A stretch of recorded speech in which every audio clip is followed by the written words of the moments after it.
اللهم إني أسألك علما نافعا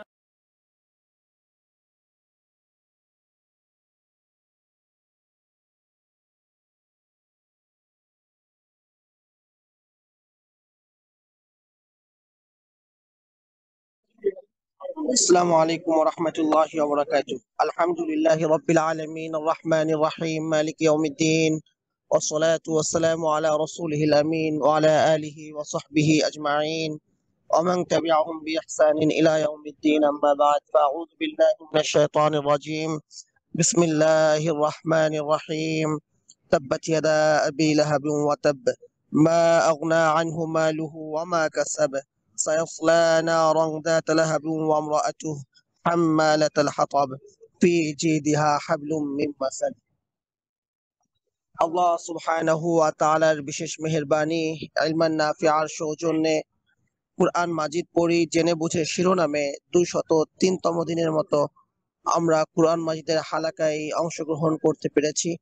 আমরা আল্লাহ সুবহানাহু ওয়া তাআলার শুকরিয়া আদায় করছি, আলহামদুলিল্লাহ। নামাজে অধিক পঠিত যে সূরাগুলো আছে তার মধ্যে উল্লেখযোগ্য সূরা হচ্ছে সূরা লাহাব। আজ আমরা ইনশাআল্লাহ সূরা লাহাব নিয়ে আলোচনা করব। রাসূল সাল্লাল্লাহু আলাইহি ওয়াসাল্লাম আল্লাহ সুবহানাহু ওয়া তাআলার এত প্রিয় ছিলেন, এত প্রিয় ছিলেন যে আল্লাহ সুবহানাহু ওয়া তাআলা যখন তার কাছ থেকে তার সন্তানকে কেড়ে নিলেন, মক্কার মুশরিকরা বলাবলি শুরু করলো, তাকে কষ্ট দিতে লাগলো, তার কোনো সন্তান নাই, তার আদর্শ কতদিন টিকবে, লেজ কাটা। আল্লাহ সুবহানাহু ওয়া তাআলা রাসূল সাল্লাল্লাহু আলাইহি ওয়াসাল্লামকে বললেন, সান্ত্বনা দিলেন, ইন্না আতাইনাকাল কাউসার, সন্তানই তো কি আছে, আমি তোমাকে কাউসার দিয়েছি। হ্যাঁ, ফাসলি লিরাব্বিকা ওয়ানহার, তোমার কাজ কে কি বললো তা না, তুমি তোমার রবের সালাত আদায় করো, ইবাদত করো, কুরবানি করো, তোমার নির্দোষ যে সেই লেজ কাটা। সেই সূরাটা আমরা পড়লাম। যখন কেউ বললো যে রাসূল সাল্লাল্লাহু আলাইহি ওয়াসাল্লাম জাদুকর, নাউযুবিল্লাহ, রাসূল সাল্লাল্লাহু আলাইহি ওয়াসাল্লাম কবি, আল্লাহ সুবহানাহু ওয়া তাআলা কসম করে বলছেন, মা আনতা বিনিআমাতি রাব্বিকা বিমাজনুন, কলমের কসম, তা যা কিছু লেখে যে তোমার রবের নিয়ামতের ওসিলায় তুমি পাগল নও। তারা বলল যে হ্যাঁ, সে জাদুকর। আল্লাহ সুবহানাহু ওয়া তাআলা ওমা হুয়া বিকাউলি সাহির, জাদুকরও নয়, কাহিনও নয়, গণকও নয়। হ্যাঁ, এভাবে আল্লাহ সুবহানাহু ওয়া তাআলা রাসূল সাল্লাল্লাহু আলাইহি ওয়াসাল্লামের চরিত্রে, রাসূল সাল্লাল্লাহু আলাইহি ওয়াসাল্লামের সম্মানে আঘাত হানে যে যা কিছু আছে সমস্ত কিছু থেকে আল্লাহ সুবহানাহু ওয়া তাআলা রাসূল সাল্লাল্লাহু আলাইহি ওয়াসাল্লামকে মুক্ত ঘোষণা করেছেন। আর আল্লাহ সুবহানাহু ওয়া তাআলা রাসূল সাল্লাল্লাহু আলাইহি ওয়াসাল্লাম সম্পর্কে বলেন, ওয়া রাফা'না লাকা যিকরাক, আমি তোমার জিকিরকে সুউচ্চ করেছি। আমি তোমার জিকিরকে সুউচ্চ করেছি। তো যার ফলে কি হলো, রাসূল সাল্লাল্লাহু আলাইহি ওয়াসাল্লাম আহ চলে গিয়েছেন কত আগে, কিন্তু আজও প্রতিদিন আমরা তাশাহুদে রাসূল সাল্লাল্লাহু আলাইহি ওয়াসাল্লামের কথা বলি, কালিমায়ে তয়্যিবায় রাসূল সাল্লাল্লাহু আলাইহি ওয়াসাল্লামের কথা বলি। প্রত্যেকদিন পৃথিবীর যে প্রান্তে যেখানেই আযান হোক না কেন, যেখানে ইকামত হোক না কেন, সেখানেই আমরা রাসূল সাল্লাল্লাহু আলাইহি ওয়াসাল্লামের কথা বলি। রাসূল সাল্লাল্লাহু আলাইহি ওয়াসাল্লামের শান নিয়ে অসংখ্য আয়াত বলা যাবে, অসংখ্য হাদিস বলা যাবে। স্বয়ং আল্লাহ সুবহানাহু ওয়া তাআলা রাসূল সাল্লাল্লাহু আলাইহি ওয়াসাল্লামকে কতটা সম্মান দিয়েছে। তো সেগুলোর মধ্যে অন্যতম একটা সূরা যেটা আমরা জানি রাসূল সাল্লাল্লাহু আলাইহি ওয়াসাল্লামের সম্মান আমরা বুঝতে পারি যে সূরার মাধ্যমে, সেটা হচ্ছে সূরা লাহাব। এটা হচ্ছে সূরা লাহাব, যে রাসূল সাল্লাল্লাহু আলাইহি ওয়াসাল্লাম যখন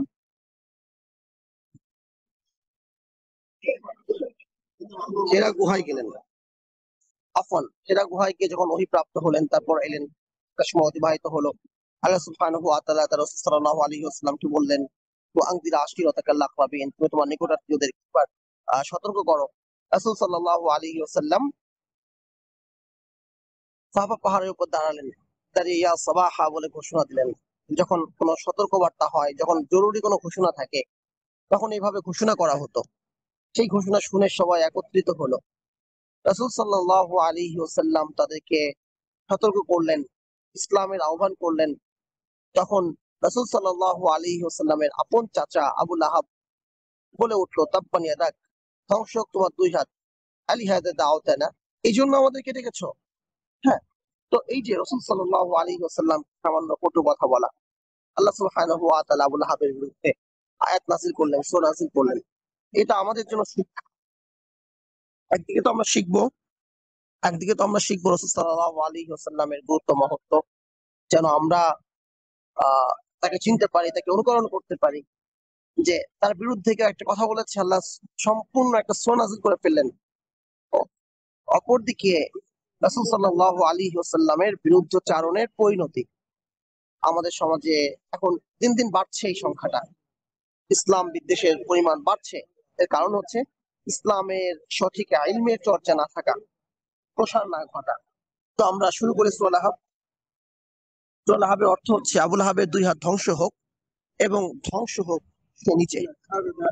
কোনো কাজে আসেনি তার ধন সম্পদ এবং যা সে উপার্জন করেছে।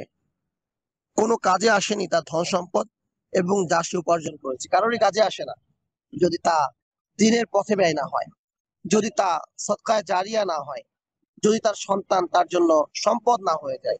তো ঠিক আবু লাহাবও, তার কাজে আসেনি তার সম্পদ, কাজে আসেনি তার উপার্জন। ঠিকই সে প্রবেশ করবে লেলিহান অগ্নিতে এবং তার লাকড়ি বহনকারী স্ত্রীও। তার স্ত্রী কেমন? তার কলদেশে রয়েছে খেজুরের পাকানো রশি। তো এই সূরার আবু লাহাব কেন বলা হয়, তার স্ত্রীকে লাকড়ি বহনকারী কেন বলা হলো, পাকানো রশি বলতে কি বোঝানো হয়েছে, এই আলোচনাগুলো আমরা করবো ইনশাআল্লাহ। আমরা সূরা লাহাবকে এক নজরে আমরা দেখি। কুরআন মাজিদের ধারাবাহিকতায় সূরা নাম্বার 111। এই সূরায় আয়াত সংখ্যা 5, শব্দ সংখ্যা 29, হরফ সংখ্যা 81। সূরার নাম সূরা লাহাব, অন্যান্য নাম তাব্বাত, সূরা মাসাদ। এই শব্দগুলো কোরআনে আসার কারণে সূরা লাহাব বলা হয়, সূরা তাব্বাত বলা হয়, সূরা মাসাদ বলা হয়। সূরাটি মক্কায় অবতীর্ণ। লাহাব, আবু লাহাব যে বলা হচ্ছে, লাহাব অর্থ কি? লাহাব অর্থ আগুনের শিখা। আগুন যখন আমরা জ্বালাই, যে শিখাটা উপরের দিকে থাকে তাকে বলা হয় লাহাব। আগুন পরিপূর্ণ ধরে যাওয়ার পর লালচে লকলকে শিখাটা দেখতে যদিও ভয়ঙ্কর, কিন্তু এর মাঝে এক ধরনের সৌন্দর্য আছে। আমাদের বাংলায় তো সৌন্দর্যের তুলনায় দেওয়া হয় আগুন সুন্দরী বলে। শব্দটা শুনেছি না আমরা, আগুন সুন্দরী। নবীজির চাচা আব্দুল উজ্জা ছিল সেরকম ভয়াবহ সুন্দর। এজন্য আব্দুল উজ্জার পরিবর্তে জাহিলিয়াতে তার প্রসিদ্ধ উপাধি হয়েছে আবু লাহাব, অগ্নিশিখার অধিকারী, মানে আগুন সুন্দর। হ্যাঁ, তো চমৎকার, অতি সুন্দর হওয়ার কারণে তাকে আগুন সুন্দর বলা হতো, আবু লাহাব বলা হতো। সূরা লাহাবে আবু লাহাবের অবস্থা এবং তার পরিণতি নিয়ে আলোচনা হয়েছে। তাকে সামনে রেখে আল্লাহ তার বান্দাদের জন্য রেখেছেন প্রভূত শিক্ষা। এজন্য এই সূরার এক নাম সূরা লাহাব। আবু লাহাবের স্ত্রীর নাম ছিল আওরাহ। নাম কি ছিল? আওরাহ। সৌন্দর্যের জন্য তার উপাধি ছিল উম্মু জামিল, সুন্দরের মা, সুন্দরী। এই সুন্দরী রমণীকে তার কাজের সাজাস্বরূপ স্বর্ণের চেইন কিংবা ফুলের মালার পরিবর্তে পরানো হবে জাহান্নামের শক্ত রশি। উম্মু জামিলের গলায় জাহান্নামের শক্ত রশি বোঝাতে এ সূরায় হাবলুম মিন মাসাদ বা খেজুরের রশি শব্দটি ব্যবহৃত হয়েছে। সূরাটির শেষ শব্দ অনুসারে সূরার আরেক নাম তাই সূরা মাসাদ। আবার সূরাটির প্রথম শব্দের দিকে লক্ষ্য করে এই সূরার আরেকটি নাম সূরা তাব্বাত। নবুয়তের শুরুর কথা। প্রথম ওহী নাযিলের 3 বছর অতিক্রান্ত হলে আল্লাহর পক্ষ থেকে আদেশ এলো, নিকটাত্মীয়দের সতর্ক করো। আল্লাহ নবী সাল্লাল্লাহু আলাইহি ওয়াসাল্লাম আল্লাহর আদেশ পালনের জন্য উত্তম একটা উপায় অবলম্বন করলেন। কুরাইশরা যে কোনো যুদ্ধ সংবাদ বা জরুরি অবস্থা ঘোষণার জন্য পাহাড়ে চড়ে ইয়া সাবাহা বলে সবাইকে জমায়েত করত এবং গুরুত্বপূর্ণ সে সংবাদটি দিত। আল্লাহ নবী একই পন্থা অবলম্বন করলেন। তিনি সফা পাহাড়ে আরোহণ করে উচ্চ আওয়াজে বলতে লাগলেন, ইয়া সাবাহা, ইয়া বনি কুরাইশ, ইয়া বনি হাশিম, ইয়া বনি আব্দুল মুত্তালিব। এইভাবে সব গোত্রের নাম ধরে ডাকলেন। সবাই তড়িঘড়ি করে উপস্থিত হলো। সমবেত জনতার উদ্দেশ্যে আল্লাহ রাসূল সাল্লাল্লাহু আলাইহি ওয়াসাল্লাম বলেন, আমি যদি বলি পাহাড়ের অপর পাশ থেকে একদল ঘোড়সওয়ার সকাল সন্ধ্যা যে কোনো সময় তোমাদের উপর ঝাঁপিয়ে পড়বে, তোমরা কি আমাকে বিশ্বাস করবে? উপস্থিত সবাই সমস্যায় বলল, অবশ্যই আমরা আপনার থেকে এ পর্যন্ত কোনো মিথ্যা পাইনি। আল্লাহ রাসূল সাল্লাল্লাহু আলাইহি ওয়াসাল্লাম বললেন, আমি শিরক ও কুফরের কারণে আল্লাহর পক্ষ থেকে নির্ধারিত এক ভীষণ আযাব সম্পর্কে তোমাদেরকে সতর্ক করছি। এই কথা শুনে নবীজির চাচা আবু লাহাব বলল, ধ্বংস হও তুমি, এজন্যই কি আমাদেরকে একত্র করেছো? এ কথা বলে সে নবীজি সাল্লাল্লাহু আলাইহি ওয়াসাল্লামকে পাথর মারতে উদ্যত হলো। আবু লাহাবের এহেন আচরণের পরিণতি বর্ণনায় সূরা লাহাব নাযিল হয়। রবিয়া ইবনু আব্বাদ রাদিয়াল্লাহু আনহু বলেন, আমি জাহিলিয়াতের যুগে দেখেছি আল্লাহ রাসূল সাল্লাল্লাহু আলাইহি ওয়াসাল্লাম জুল মাজাজ বাজারে বলছিলেন, মক্কার একটা বিখ্যাত বাজার জুল মাজাজ বাজারে রাসূল সাল্লাল্লাহু আলাইহি ওয়াসাল্লাম বলছিলেন, হে মানব সম্প্রদায়, তোমরা লা ইলাহা ইল্লাল্লাহ বলো, সফলকাম হবে। মানুষ তার চতুর্পার্শ্বে ভিড় জমাচ্ছিল। তার পিছনে এক গৌরবর্ণ টেরা চোখ বিশিষ্ট সুন্দর চেহারার লোক বলছিল, এই লোকটি ধর্মত্যাগী মিথ্যাবাদী, তোমরা তার কথা শুনো না। রাসূল সাল্লাল্লাহু আলাইহি ওয়াসাল্লামের আখলাক যেমন ছিল, রাসূল সাল্লাল্লাহু আলাইহি ওয়াসাল্লামের কথা যেমন সুন্দর ছিল, রাসূল সাল্লাল্লাহু আলাইহি ওয়াসাল্লামের সঙ্গ তেমন চমৎকার ছিল, রাসূল সাল্লাল্লাহু আলাইহি ওয়াসাল্লামের মুখ থেকে আল্লাহ সুবহানাহু ওয়া তাআলার যে বাণী আসতো তা তো অতুলনীয় ছিল, আল্লাহর কালাম। তো রাসূল সাল্লাল্লাহু আলাইহি ওয়াসাল্লাম যেখানে যেতেন মানুষ ভিড় করতো, শুনতো। কিন্তু পথে বাধা হয়ে দাঁড়িয়েছিল মক্কার এই সর্দারেরা, এই মুশরিকেরা। তো যার ফলে ফাতহে মক্কার পর যখন এই বাধা রইল না, দেখা গেল মানুষ দলে দলে ইসলাম প্রবেশ করছে। তো ঠিক এখানেও তাই হয়েছে যে রাসূল সাল্লাল্লাহু আলাইহি ওয়াসাল্লাম দাওয়াত দিচ্ছেন, মানুষজন ভিড় করে আছে। রাসূল সাল্লাল্লাহু আলাইহি ওয়াসাল্লাম যেখানেই যান, এই লোকটি তার পিছনে পিছনে সেখানেই যায়। আমি লোকদেরকে তার সম্পর্কে জিজ্ঞেস করলাম, লোকেরা বলল এটি তারই চাচা আবু লাহাব। তাফসীরুত তাবারিতে আরেকটি ঘটনা আছে, আল্লাহ রাসূল সাল্লাল্লাহু আলাইহি ওয়াসাল্লামের দাওয়াত প্রকাশ্যে দিতে শুরু করলে একদিন আবু লাহাব তার কাছে গিয়ে জিজ্ঞেস করলো, আমি যদি ইসলাম গ্রহণ করি তাহলে আমার জন্য কি থাকবে? আল্লাহ রাসূল সাল্লাল্লাহু আলাইহি ওয়াসাল্লাম উত্তর দিলেন, বাকিদের জন্য যা আছে তোমার জন্য তাই থাকবে। আবু লাহাব বলল, আমার জন্য ব্যতিক্রম কিছুই থাকবে না, যেহেতু আমি নেতা? আল্লাহ রাসূল সাল্লাল্লাহু আলাইহি ওয়াসাল্লাম বললেন, তুমি আর কি চাও? সে রেগে গেল এবং বলল, এমন দিন ধ্বংস হোক যেখানে আমার ও এই সমস্ত নিম্ন স্তরের লোকদের মাঝে কোনো পার্থক্য নেই। এই ঘটনাকে সামনে রেখে সূরা লাহাব নাযিল হয়। এরপর থেকে আবু লাহাব লেগে গেল আল্লাহ রাসূল সাল্লাল্লাহু আলাইহি ওয়াসাল্লামের শত্রুতায়। সর্বত্র তাকে কষ্ট দেওয়ার পরিমাণ বাড়িয়ে দিল। সর্বদিক থেকে তাকে অপমান করতে লাগলো। তার শত্রুতা এমন ঘোরতর ছিল, কোনোভাবেই আর বোঝার উপায় রইল না সে আল্লাহ রাসূলের চাচা আর আল্লাহ রাসূল হলেন তার ভাতিজা, অথচ তাদের মাঝে স্নেহ ভালোবাসার সম্পর্ক থাকার কথা ছিল। আমরা এবার আবু লাহাব সম্পর্কে কিছু জানি, ঘটনার প্রেক্ষাপট জানলাম সূরা নাজিলের। আবু লাহাবের মূল নাম আব্দুল উজ্জা। আবু লাহাব ছিল তার উপনামের পিছনে রয়েছে তার সৌন্দর্য, গৌরবর্ণ ও জলজল রঙের অবয়ব ছিল তার, টকটক করত তার উজ্জ্বলতা। লাহাব অর্থ অগ্নিশিখা। অগ্নিশিখা যেমন জলজল করে, তার সৌন্দর্য ছিল তেমন বিকশিত, এজন্য তার উপনাম ছিল আবু লাহাব, অর্থাৎ লেলিহান অগ্নিশিখার অধিকারী। উপনাম রাখার কারণ ভিন্ন হলেও কোরআনে আব্দুল উজ্জার উপনামের উল্লেখ যেন তার পরিণতির দিকে ইঙ্গিত করে। এখানে আল্লাহ সুবহানাহু ওয়া তাআলা আবু লাহাব মানে সে যে সুন্দর পুরুষ, এটা বোঝান নাই। আবু লাহাব আগুনের পিতা, এটা তার পরিণামের দিকে ইঙ্গিত করে, অর্থাৎ তার নামে যেমন লাহাব আছে তেমনই তার পরিণতিও ওই লাহাব, অর্থাৎ অগ্নিশিখা। পরিণতি বোঝানো ছাড়াও আবু লাহাব উপনামের আরেকটি তাৎপর্য আছে। আব্দুল উজ্জা মানে উজ্জা নামক দেবতার দাস। কুরআনুল কারীমে আল্লাহ রাব্বুল আলামিন তার একত্ববাদ পরিপন্থী নাম উল্লেখ করাকে পছন্দ করেননি, তাই যেন তার উপনাম এনেছেন, আল্লাহই ভালো জানেন। তো এখান থেকে আমরা একটা আলোচনা করতে পারি, আমরা অনেক সময় এমন শব্দ প্রয়োগ করি যেই শব্দ প্রয়োগ আসলে সুন্দর না, যদি আমরা ভিন্ন অর্থে করি। তো ভিন্ন অর্থে করলেও যেহেতু এই শব্দের ভিন্ন কোনো প্রয়োগ আছে, ভিন্ন কোনো অর্থে আছে, তাই সেগুলোকে আমরা কি করব, অ্যাভয়েড করব। যেমন যেমন সকালে আমি এই তো শাহিদ করলাম, হ্যাঁ, শাহিদ করা মানে কি, ৬০,০০০ দেবতার নামে শুরু করা, না, এই শব্দ আমরা প্রয়োগ করব না। তারপরে কি বলি আমরা, বলি হচ্ছে যে ছেলেটা কি মেয়েটা কি লক্ষ্মী, কাস্টমার হচ্ছে লক্ষ্মীর মতন, হ্যাঁ, ক্রেতা হচ্ছে লক্ষ্মী। তো লক্ষ্মী কি রে ভাই, লক্ষ্মী তো একজন দেবতার নাম, লক্ষ্মী দেবতা হিন্দুদের। তো লক্ষ্মী যেমন চুপচাপ থাকে, ভালোবাসার পাত্র তাদের কাছে, হিন্দুদের কাছে, তো তারা এইভাবে কিউট সুন্দর বাচ্চা, বা এরকম শান্তশিষ্ট কোনো কিছুকে বোঝাতে কি বলে? লক্ষ্মী বলতো। তো সেখান থেকে আমরা বলি যে মেয়েটা কি লক্ষ্মী, মাশাআল্লাহ। তো আপনি একদিকে মাশাআল্লাহ বলছেন, আরেকদিকে লক্ষ্মী বলছেন। যদিও আপনি শান্ত অর্থে, কিউট অর্থে, ভালো কোনো অর্থে ব্যবহার করছেন শব্দটাকে, কিন্তু এটা তো আসলে লক্ষ্মী থেকে এসেছে।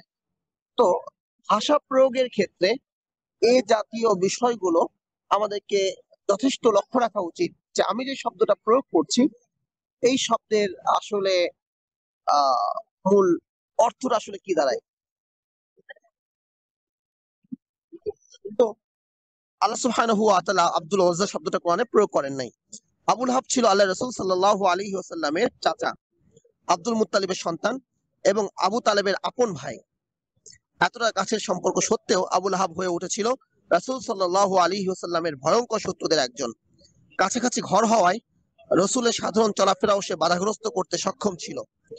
তাকে যখন জাহান্নামের কথা বলা হতো তখন সে বড় দম্ভ ভরে বলতো, আমার বাচ্চা কাচ্চাও বেশি আর সম্পত্তিও বেশি, আল্লাহ আমাকে শাস্তি দিতে চাইলে মুক্তিপণ হিসাবে এই সব জিনিস দিয়ে দিব, তাহলেই আর শাস্তি হবে না।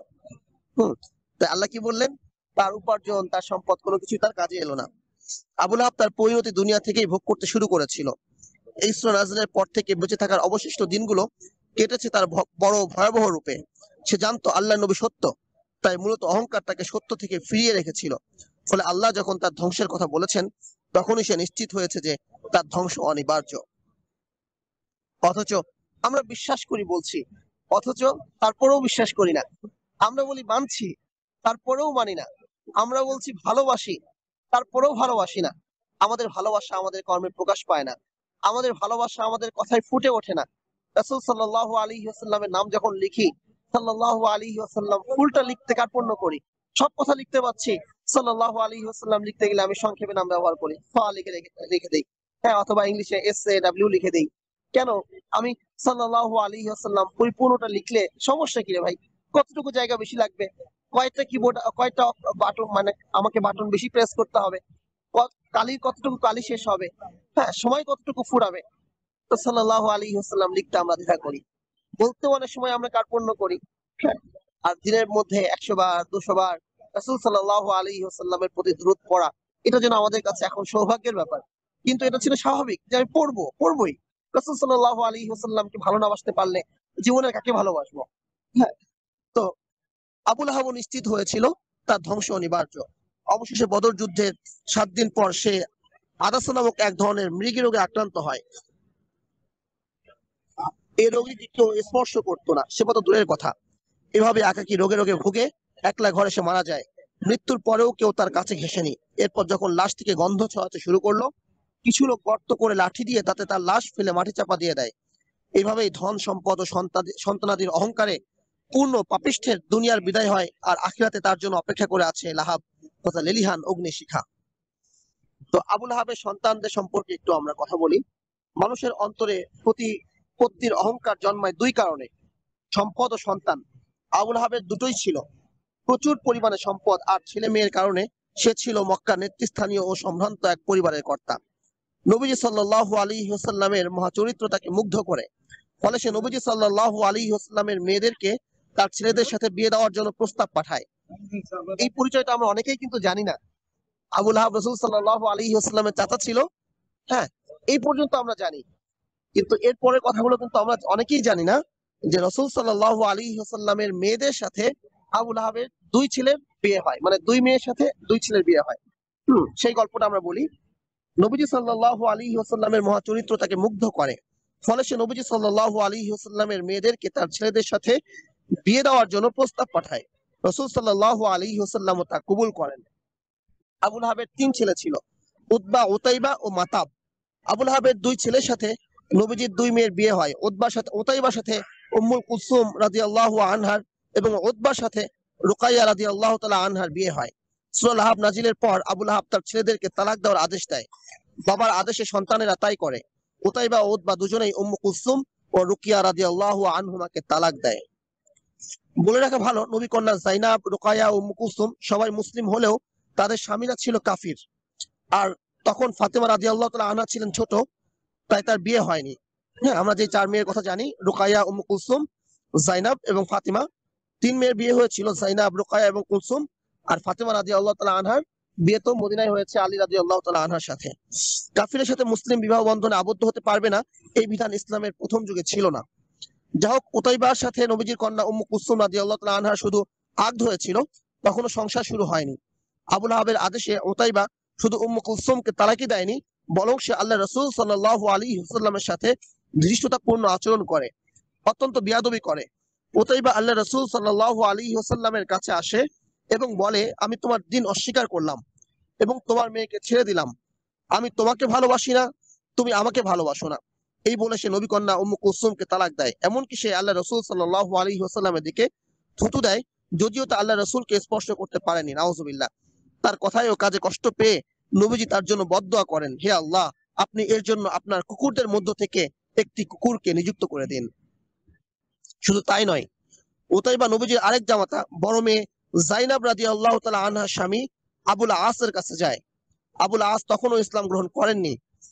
হ্যাঁ, আবুল আস রাদিয়াল্লাহু তাআলা আনহুর ইসলাম গ্রহণের কথা গল্প আছে, হয়তো আজকে আমাদের সুযোগ হবে না, আবার সুযোগ হলে বলবো ইনশাআল্লাহ। উতাইবা তাকেও তার স্ত্রী যায়নাবকে তালাক দিতে প্ররোচিত করে, কিন্তু আবুল আস তার সে প্রস্তাবে সম্মত হয়নি, বরং উতাইবাকে ফিরিয়ে দেয় একথা বলে, আমার স্ত্রীর বদলে কুরাইশের অন্য কোন নারী আমার স্ত্রী হোক, আমি তা কখনোই চাইবো না। তো যারা ইসলাম গ্রহণ করেছেন, যে এমনি করতে পারেন নাই, সবার মধ্যে কিছু না কিছু ভালো গুণ ছিল। আর যারা ইসলাম থেকে ফিরে থেকেছে, তাদের মধ্যে সেই ভালো গুণগুলোর অভাব ছিল। এর মধ্যে অন্যতম একটা হচ্ছে আদব, আরেকটা হচ্ছে অহংকার থেকে মুক্তি। অহংকার মানুষকে সত্য থেকে দূরে রাখে, আদব মানুষকে সৌভাগ্য থেকে, ইলম থেকে বঞ্চিত করে। তো আবুল আস আদব দেখিয়েছেন, যদিও সে ইসলাম গ্রহণ করে নাই। ইসলাম গ্রহণ তো করে নাই, বদরের যুদ্ধেও মুসলিমদের বিরুদ্ধে ছিল, অথচ সে রাসূল সাল্লাল্লাহু আলাইহি ওয়াসাল্লামের জামাতা। হ্যাঁ, পরবর্তীতে বন্দী হয়ে তারপরে মক্কায় ফিরে আসে। হ্যাঁ, সে ইসলাম গ্রহণের কাহিনী আছে, অনেক পরে তিনি ইসলাম গ্রহণ করেছেন। তো আবুল আহাবের যে অভিশপ্ত সন্তানেরা আছে, তাদের কার কি পরিণতি হলো? মক্কার মুশরিকদের তখন শাম সফরের প্রস্তুতি চলছিল। সফরের প্রাককালে আল্লাহ রাসূল সাল্লাল্লাহু আলাইহি ওয়াসাল্লাম যখন উতাইবার জন্য বদদোয়া করেন, তখনই আবুল আহাব নিশ্চিত হয়ে গেল এই অভিশাপ ব্যর্থ হবার নয়। আবুল আহাব তাই তার সন্তানের নিরাপত্তা জোরদার করলো। শাম সফরে বের হওয়ার পর থেকে সে তার ছেলেকে আগলে রাখতে শুরু করলো। নাদান কি আর জানে, আসমান থেকে যার কোনো শাস্তির ফয়সালা হয়ে যায়, জমিনবাসী সকলে মিলেও তা রোধ করতে পারে না। ফলত যা হবার তাই হলো। এক স্থানে রাতের বেলা তাঁবু ফেলা হলো। সেখানকার রাহেব বললেন, এই জায়গায় হিংস্র প্রাণী বেশি থাকে। আবুল আহাব তা শুনে বলল, কুরাইশের লোকেরা, আজ রাতে তোমরা আমাকে সহায়তা করো। আমার ছেলের উপর মুহাম্মদের অভিশাপের ভয় পাচ্ছি। লোকেরা তাদের সমস্ত উট আবুল আহাব ও তার চারপাশে জড়ো করলো, কিন্তু আল্লাহর ফয়সালা প্রতিহত করার ক্ষমতা কার আছে? রাতে সবাই ঘুমিয়ে গেল, প্রহরীও সজাগ থাকতে পারলো না। এমত অবস্থায় একটি নেকড়ে এসে নিরাপত্তা বেষ্টনীতে ঘুমিয়ে থাকা উতবার উপর হামলা করলো এবং তাকে হত্যা করলো। এরপর নেকড়ে যে পথে এসেছিল সে পথে ফিরে যায়। উতাইবা, তো উতাইবার মৃত্যু এইভাবে করুণ মৃত্যু হয়। হ্যাঁ, এত নিরাপত্তা দেওয়ার পরেও কেউ তাকে বাঁচাতে পারে নাই। তো আবুল আহাবের অপর দুই সন্তান, যদিও আরেক সন্তান রাসূল সাল্লাল্লাহু আলাইহি ওয়াসাল্লামের স্ত্রীকে তালাক দেয়, কিন্তু সে কোনো বেয়াদবি করে নাই। তার আরেকজন তার জামাতাও ছিল না। তো মক্কা বিজয়ের সময় আবুল আহাবের অপর দুই ছেলে উতবা এবং মাতাব মুসলিম হয়েছিলেন, তবে তারা হিজরত করে মদিনায় যাননি, মক্কাতেই রয়ে যান। রবের কি আশ্চর্যজনক ফয়সালা, হেদায়েত কি আচানক জিনিস। আবুল আহাবের সন্তানরাও সূরা লাহাব পড়তেন, তার পরিণতি বিশ্বাস করতেন। হয়তো বুক চিয়ে বেরিয়ে আসতো বড় কোনো দীর্ঘশ্বাস। বাবার জন্য ক্ষমা প্রার্থনার দোয়াটুকু করার অনুমতি নেই তাদের জন্য। তবু তারা আর ঈমান হারা হননি। বাবার প্রতি এহেন তিরস্কার দেখেও সত্য ইসলাম থেকে, হিদায়াত থেকে বিচ্যুত হয়ে যাননি, রাদিয়াল্লাহু আনহুমা। আর আবুল আহাবের স্ত্রী হাম্মালাতুল হাতাব, লাকড়ি বহনকারিণী, তার নাম ছিল আওরা। সৌন্দর্যের কারণে তারও উপনাম ছিল উম্মু জামিল, কিন্তু কোরআনে আল্লাহ রাব্বুল আলামিন তাকে বলেছেন লাকড়ি বহনকারিণী। লাকড়ি বহনকারী শব্দের কিছু অন্তর্নিহিত অর্থ আছে। তার স্বামী যেমন আবুল আহাব তথা আগুনের বাপ, তেমনি সেও ছিল তার সহযোগী তথা লাকড়ি বহনকারী হিসাবে সে আগুনে প্রজ্বলনে সহযোগী। দুনিয়াতে তার স্ত্রী সমস্ত পাপ কাজে তার স্বামীকে সহযোগিতা করত। তো জাহান্নামে যখন তার স্বামী জ্বলবে, তার স্ত্রী যেন সেই আগুনে থেকে সেই আগুনকে আরো বাড়িয়ে দেবে। তো এখান থেকে বোঝা যায় অন্যায় কাজ করা এবং অন্যায় কাজে সহযোগিতা করা দুটোই গুরুতর অন্যায়। অন্যায় যে করে, অন্যায় যে সহায়, তব ঘৃণে তারা যেন তৃণ সমদহে। তো আর যদি সে অন্যায় সহযোগিতা করা হয়, এটা খুবই গুরুত্বপূর্ণ, খুবই গুরুত্বপূর্ণ যে আমরা মনে করে আমি শুধু সুদ খাচ্ছি না, আমি তো ব্যাংকে চাকরি করে টাকা নিচ্ছি, তো আমি কেন গুনাহের ভাগিদার হব? হ্যাঁ, আমি তো চাকরি করছি, পুলিশে জব করছি, আমি হুকুমের দাস, আমি আদেশ মানছি, আমাকে কেন শাস্তি দেওয়া হবে? তো এইগুলো হচ্ছে এই যে আবুল আহাবের স্ত্রীর পরিণতি, হাম্মালাতুল হাতাব। সে আগুনে যাবে এবং সে ওখানে গিয়েও লাকড়িতে, আরো লাকড়ি দিয়ে কি করবে? সে জাহান্নামের আগুনকে আরো বাড়াবে। হ্যাঁ, ফিরাউনের পরিণতি, যে ফিরাউনকে আল্লাহ ধ্বংস করেছেন, তার সৈন্যবাহিনীকেও ধ্বংস করেছেন।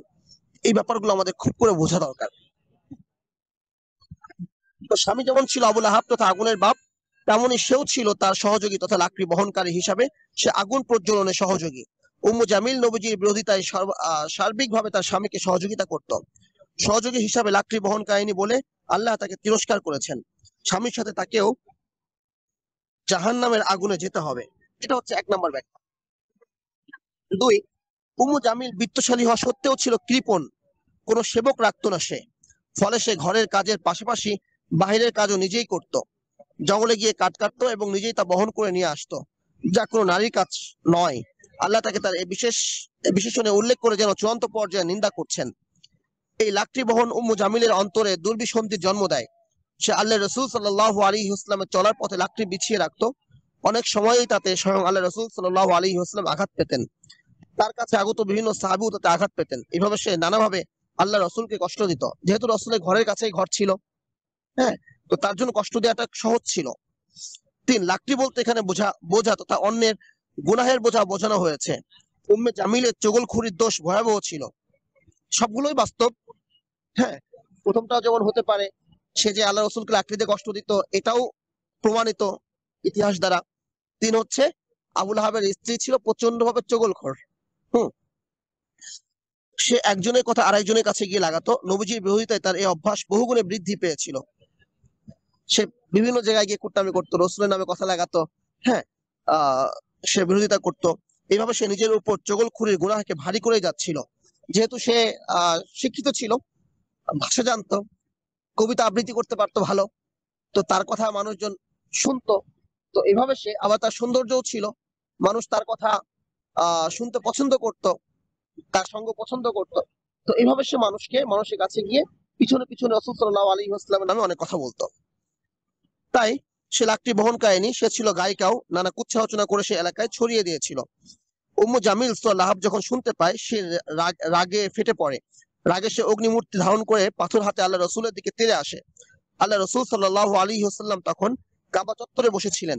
সাথে ছিলেন প্রিয় সাহাবী আবু বকর রাদিয়াল্লাহু আনহু। আবু বকর ভয় পেয়ে গেলেন। নবীজি সাল্লাল্লাহু আলাইহি ওয়াসাল্লাম তাকে অভয় দিলেন, ভয় পেও না, সে আমাকে দেখতে পাবে না।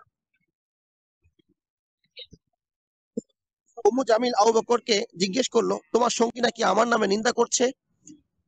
উম্মু জামিল নিন্দা বোঝাতে হাজা শব্দ প্রয়োগ করেছিল। হাজা বা হিজা মানে কবিতার মাধ্যমে নিন্দা করা। হ্যাঁ, তো আবু বকর রাদিয়াল্লাহু তাআলা আনহু তাই বললেন না। তো তিনি জোরালোভাবে উম্মু জামিলের কথা নাকচ করলেন। উম্মু জামিলের নিন্দা তো কোনো হাজা ছিল না, বরং তা আল্লাহর কালাম ছিল। আবু বকর রাদিয়াল্লাহু তাআলা আনহুর উত্তর শুনে সে গড়গড় করে কথা আওড়াতে প্রস্থান করলো।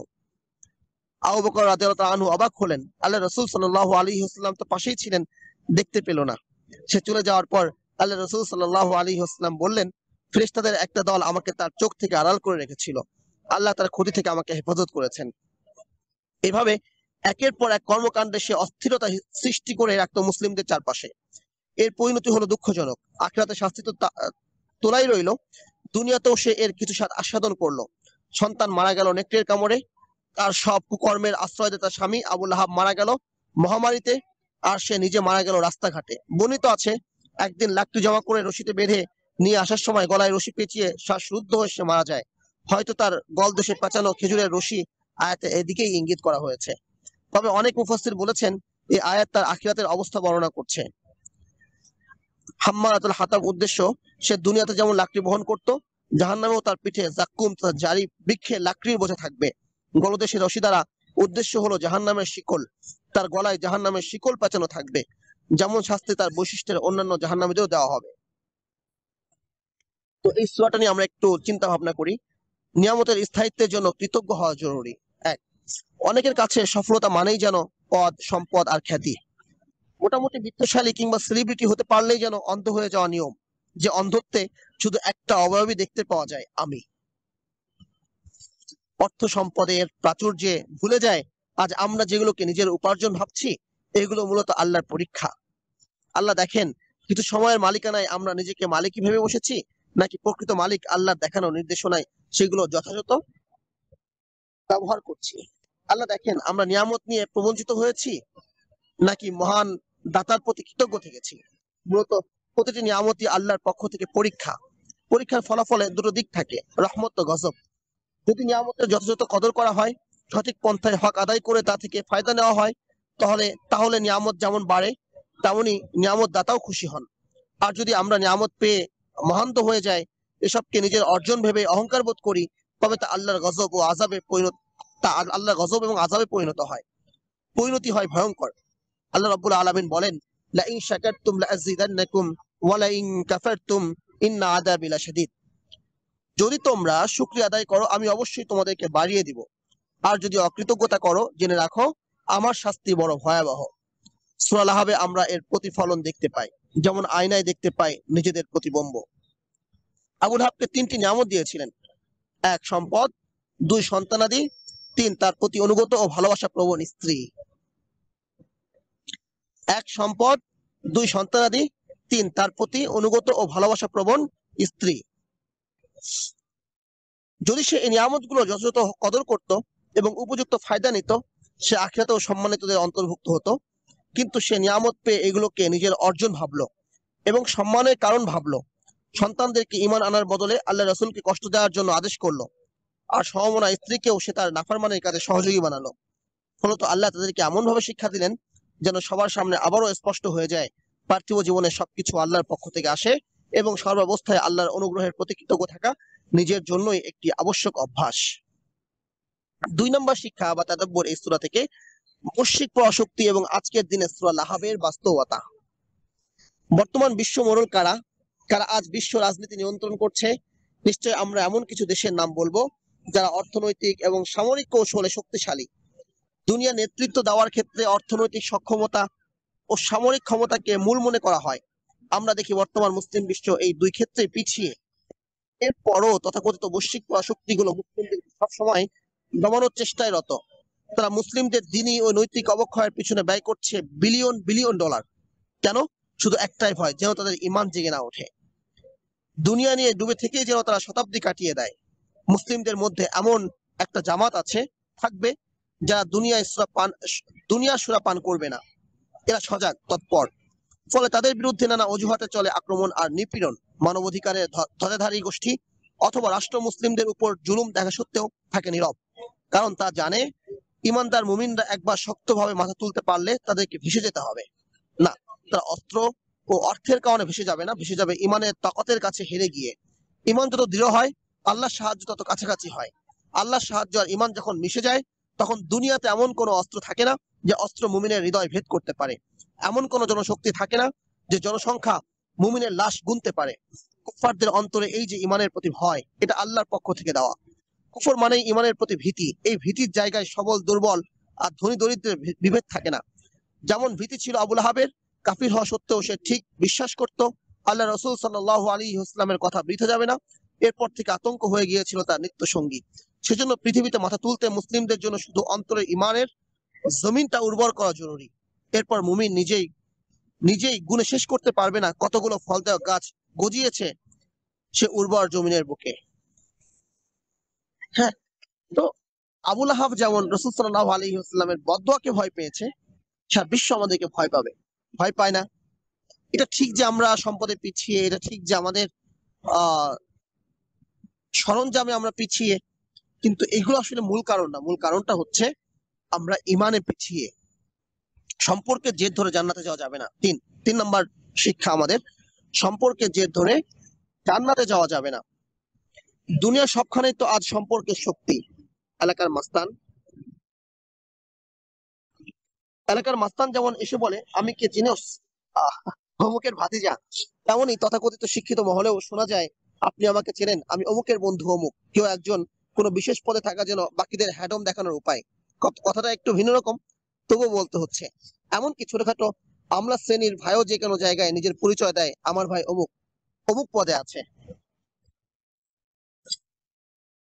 এ তো গেল ক্ষমতার কথা। যদি ধন কুবের হয় তবে তো কথাই নেই। ধনী ব্যক্তির স্ত্রী সন্তান থেকে শুরু করে তাদের ঘরের পেদাটির দিকে পর্যন্ত চোখ তুলে তাকানোর জো নেই। টাকা থাকলে বিশ্বের তাবৎ রথী মহারথীদেরও এক মঞ্চে এনে নাচানো যায়, কারণ তার সবাই এক শব্দে বন্দী, অর্থ। লাহাবের দিকে তাকায় আসুন। আবুল হাব কে ছিল? নবীজি সাল্লাল্লাহু আলাইহি ওয়াসাল্লামের চাচা। তার ঠিকানা কোথায়? জাহান্নামে। আচ্ছা, সে ইসলামের শত্রু ছিল, কিন্তু আবু তালেব, তিনি তো আল্লাহ রাসূলের চাচা এবং দাদার মৃত্যুর পরের অভিভাবক। স্নেহের সাথে ভাতিজাকে শুধু প্রতিপালনই করেননি, ইসলাম প্রচারেও সহযোগিতা করেছেন। অথচ তিনিই বাকি জান্নাতে যাবেন না, কারণ তিনি ইসলাম গ্রহণ করেননি। তাহলে মুক্তির মূল মন্ত্র একমাত্র ইসলাম, ইসলামী শাসনতন্ত্র। কাজেই ব্যক্তি পূজার কোনো সুযোগ ইসলামে নেই। কারো নাম বেচে কিছু আদায় করার সুযোগ ইসলামে নেই। কেউ যদি তা আদায়ের চেষ্টা করে, তা হবে ইসলামের শিষ্টাচার পরিপন্থী এবং ক্ষেত্র বিশেষ জুলুম। অথচ এই আবু সূরা লাহাবে বিশ্বাসী আজ আমরা বিশ্বাস করি নেতার ছেলে নেতা, পীরের ছেলে পীর।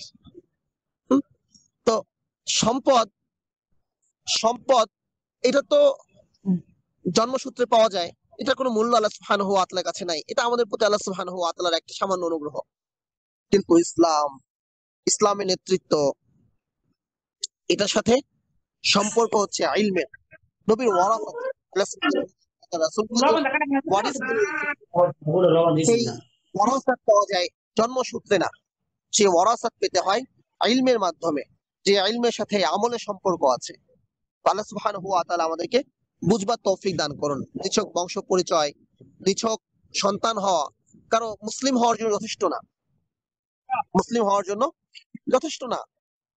সূরা লাহাব তার একটা উজ্জ্বল দৃষ্টান্ত। বংশ পরিচয় কোনো কাজে আসে না। অথচ আমরা যে মুসলিম, পরিচয় দিচ্ছি মুসলিম কিসের উপর ভিত্তি করে? জাস্ট জন্মের উপর ভিত্তি করে। মুসলিম ঘরে জন্ম হয়েছে, আমি মুসলিম। হ্যাঁ, অবশ্যই এটা ইসলামের জন্য সহায়ক, ইসলাম মানার জন্য সহায়ক, কিন্তু আল্লাহ এবং এটা যদি ইসলাম পরিপন্থী কোনো কাজ আমার থেকে প্রকাশিত না হয়, রাষ্ট্র আমাকে মুসলিম বলবে, ইসলামের হুকুমাতও আমাকে মুসলিম বলবে। কিন্তু আল্লাহ সুবহানাহু ওয়া তাআলার কাছে মুসলিম হতে হলে আমাকে ইসলামের যে বিধানগুলো আছে সেগুলো মানতে হবে। রাসূল সাল্লাল্লাহু আলাইহি ওয়াসাল্লাম যে দ্বীন নিয়ে এসেছেন, সেই দ্বীনকে পরিপূর্ণরূপে মানতে হবে। তো আমরা বাংলায় একটা কথা বলি, স্লোগান আছে, বাঁচতে হলে জানতে হবে, বাঁচতে হলে জানতে হবে। সেম, আমাকে মুসলিম হতে হলে, আমাকে যদি ইসলামকে বুঝতে হয়, ইমানকে অক্ষুণ্ণ রাখতে হয়, বিশেষ করে যে সময় মুসলিমদেরকে প্রতারিত করার জন্য, বিভ্রান্ত করার জন্য, ইসলামকে হরণ করার জন্য মিডিয়ার মাধ্যমে, জ্ঞানের মাধ্যমে, হ্যাঁ, একটা স্ট্রাকচার যে ইসলাম ফোবিয়া আসছে, সেই স্ট্রাকচার ইসলাম ফোবিয়ার বিরুদ্ধে ইসলামকে ধারণ করতে হলে অন্তরে কি পরিমাণে ইলমের যে প্রয়োজন, কত সূক্ষ্ম ভাবে মুস্তাশরিকিন, প্রাচ্যবিদ যারা আছে, হ্যাঁ, ওরিয়েন্টালিস্ট, তারা, আমরা যতটুকু পড়ছি, আপনি অবাক হয়ে যাবেন যে আরবি ভাষার সেরা অভিধানগুলোর একটা, হ্যাঁ, যদি আপনি রেটিং দেন, মুনজিদ থেকে অধিক বেশি রেটিং কাউকে দিতে পারবেন কিনা আমার সন্দেহ আছে অভিধানের ক্ষেত্রে। এটা খ্রিস্টানরা লিখেছে। এরপরে হাদিস গবেষণার জন্য এখন তো গুগলে সার্চ করলে হাদিস চলে আসে। তো হাদিস সার্চ করার জন্য বা হাদিস নিয়ে গবেষণা করার জন্য একটা সমগ্র হাদিসের একটা সূচিপত্র দরকার ছিল, হ্যাঁ, যেটা গবেষণার ক্ষেত্রে সহায়ক হবে। আল মুআজ্জামুল মুফাহরাস লিআলফাজিল হাদিস শরীফ। বাংলাদেশে, শুধু বাংলাদেশ না, বিশ্বের যত জায়গায় হাদিসের চর্চা হয় প্রত্যেকটা জায়গায় আপনি এই গ্রন্থটা পাবেন, আল মুআজ্জামুল মুফাহরাস লিআলফাজিল হাদিস শরীফ। বড় একটা গ্রন্থ, অনেকগুলো ভলিউম মিলে একটা বই। তো এটাও কারা লিখেছে? মুস্তাশরিকিনরা। হ্যাঁ, ইসলামপিডিয়া কারা লিখেছে? মুস্তাশরিকিনরা। মানে তারা খ্রিস্টান, সবাই ডক্টর, তারা তাদের পড়াশোনা করেছে ইসলাম নিয়ে, তারা তাদের চাকরি করছে। এই ক্ষেত্রে তারা কেন করছে? ভাই, ইসলামকে ভালোবেসে না। ইসলামের কোথায়, কোন কথা বললে আপনার ইমানকে হরণ করা যায়, কোন জায়গাটায় মানে আপনার সাইকোলজি বুঝে আপনাকে আঘাত করলে আপনার মধ্যে সন্দেহ ঢুকায় দেওয়া যায়, আমার মধ্যে সন্দেহ ঢুকায় দেওয়া যায়, এই কাজগুলো হচ্ছে তাদের। তো মানে এজন্য আল্লাহ সুবহানাহু ওয়া তাআলা দাওয়ানদের যারা আছেন, তাদেরকে আল্লাহ সুবহানাহু ওয়া তাআলা রহম করুন আল্লাহ সুবহানাহু ওয়া তাআলা, যে তারা ইংরেজদের বিপরীতে এমন একটা সময় দাওমান প্রতিষ্ঠা করেছেন, সাহারানপুর প্রতিষ্ঠা করেছেন, তারপরে করাচিতে দারুল উলুম করাচি প্রতিষ্ঠা করেছেন, বান্নুর প্রতিষ্ঠা করেছেন।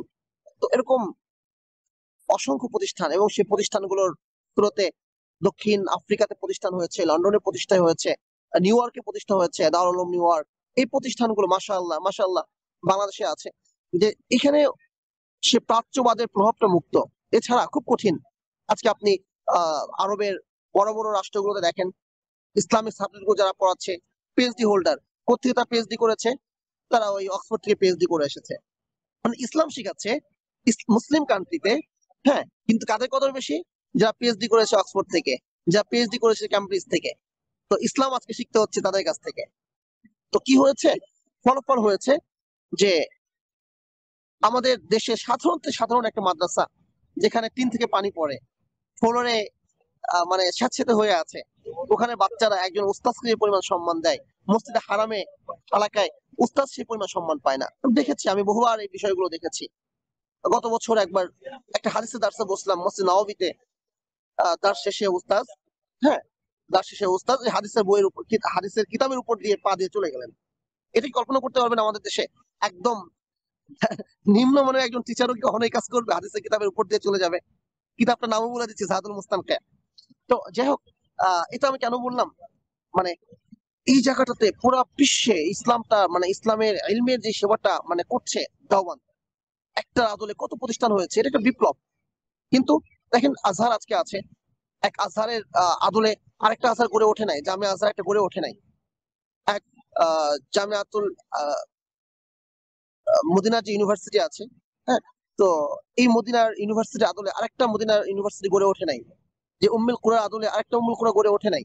কিন্তু দাওয়ান একটা আন্দোলন। হ্যাঁ, রাষ্ট্রীয় পৃষ্ঠপোষকতা নাই, মানুষের সহযোগিতা নাই, খুব কম, আগে যা ছিল তাও কমে গেছে। সার্ভাইভ করতে হচ্ছে, সবাই ইয়া নাফসি নিয়ে ব্যস্ত। পুঁজিবাদের সবল সবাইকে স্পর্শ করেছে, আমি উপার্জন করছি, এটা আমার, আমি কেন আবার দিব আর এক জায়গায়। তো রাষ্ট্র না থাকার কারণে সার্ভাইভ করতে হচ্ছে, অনেক ধরনের ত্রুটি আছে, কিন্তু এরপরও যতটুকু আলহামদুলিল্লাহ তারা খিদমত করছে। তো কথা বলার উদ্দেশ্য হচ্ছে যে ইলমের সাথে আমাদের লেগে থাকা, আমি অর্জন করবো ইলম, সন্তানদেরকে ইলম শিখাবো, এবং ইলমের যে মার্কাজ গুলো আছে তাদের পাশে দাঁড়াবো। হ্যাঁ, আমার দ্বারা যেন ইসলামের একটু হলেও প্রসার হয়, আমার দ্বারা ইসলামের একটু হলেও যেন উন্নতি হয়।